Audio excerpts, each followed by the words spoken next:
I vanished at 16, and no one knew why. My parents died when I was 12, so my aunt and uncle took me in, promising to care for me. But by 16, I was doing everything, cooking, cleaning, even paying for my own clothes with money from my part-time job. One night, my aunt lost it over how I stacked the dishes.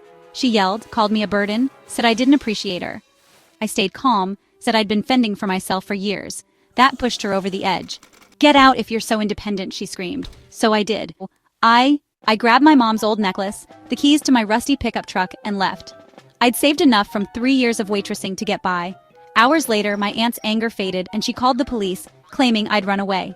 My cousin later told me she was sobbing, acting like I'd been taken. By then, I was 700 miles away, sipping coffee outside a roadside diner, my truck parked under a flickering neon sign.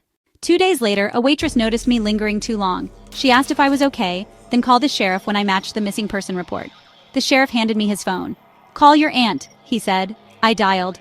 She answered, shouting, blaming me for everything. I switched to speaker. The sheriff's eyes narrowed. He leaned in and whispered, "You don't owe her anything. Stay safe, kid."